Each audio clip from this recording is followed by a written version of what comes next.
श्रीराम जय जय राम. सद्गुरु नामाच्या योगाने देहधारी जीवांना व वासनेत गुरफटलेल्या पिशाच्यांना चांगल्या अवस्थेला नेतो. एका गृहस्थाच्या पत्नीस पिशाच्याची बाधा होती. तिच्या ठिकाणी एकच पिशाच्य येत नसून आळीपाळीने 8-10 जण संचार करीत असत. एकाच बाईच्या अंगात इतकी पिशाच्ये कशी येऊ शकतात असा प्रश्न विचारला असता श्री महाराज म्हणाले, ज्या माणसाच्या अंगामध्ये पिशाच्य येऊ शकते ते माणूस उघडलेल्या दरवाजाप्रमाणे समजावे. दरवाजा बंद आहे तोपर्यंत कुणालाच पलीकडे जाता येत नाही, परंतु दरवाजा एकदा उघडला म्हणजे त्यातून जाण्यासारखे जे जीव असतील ते तिथे येऊन बसतात. प्रत्येक जीव आपापली वासना तिथे तृप्त करून घेण्याची खटपट करीत असतो, तरी त्याला देखील मर्यादा असतेच. अंगात येणारे जीव पूर्वी देहधारी असताना आपल्याप्रमाणे जीवन जगलेले असतात. म्हणून खरा सत्पुरुष तोच की जो भगवंताच्या नामाने देहधारी जीवांना आणि वासनेमध्ये गुरफटून गेलेल्या पिशाच्यांना चांगल्या अवस्थेला घेऊन जातो. त्याला सर्व जीव सारखेच, दोघांचेही कल्याण त्याला करायचे असते. अंगात येणाऱ्याचे आणि ज्याच्या अंगात येते त्याचे. मनुष्याने चिकित्सा करावी, पण चिकित्सेचा हेतू शुद्ध असावा. सत्य काय आहे हे शोधण्यासाठी जर चिकित्सा केली तर त्याचे मार्ग निराळे असतात. दुसऱ्याला ताप देणे ही चिकित्सा नव्हे आणि सत्य शोधन पण नव्हे. पिशाच्यांचे अस्तित्व सूक्ष्म सृष्टीमध्ये असते, म्हणून त्यांचे ज्ञान व्हायला आपली दृष्टी सूक्ष्म बनली पाहिजे, ती नामाने बनते. यासाठी तुम्ही नाम घेत जावे म्हणजे सर्व गोष्टी आपोआप कळतील. एका बाईच्या मागे एक ब्रह्मचारी पिशाच्य लागले होते. ते पिशाच्य वेदमंत्र स्वच्छ आणि बिनचूक म्हणत असे.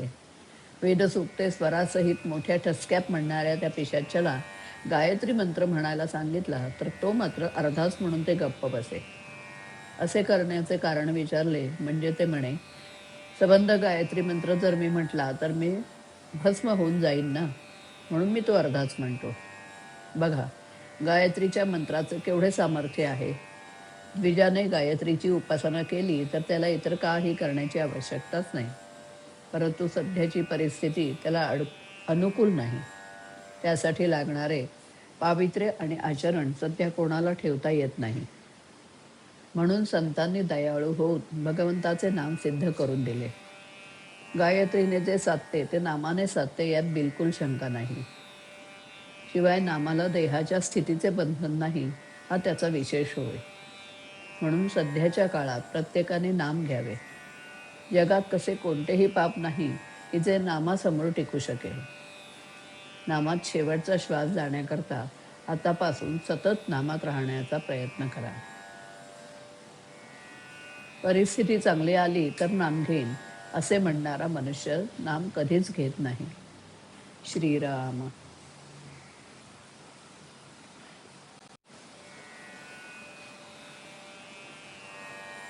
संते सिद्ध करू निदले नाम भगवंताचे. नाम घ्यावे उठा उठी थोर लाभ नामापोटी. ज्ञान होण्या देत दृष्टी नाम भगवंताचे. नाम घ्यावे येता जाता नुरे कसलीच चिंता. करी वेदनासी वेद नाम भगवंताचे. नाम घ्यावे श्वासोच्छवासी नाम घ्यावे आनंदासी. कलियुगी चिंतामणी नाम भगवंताचे. श्रीराम.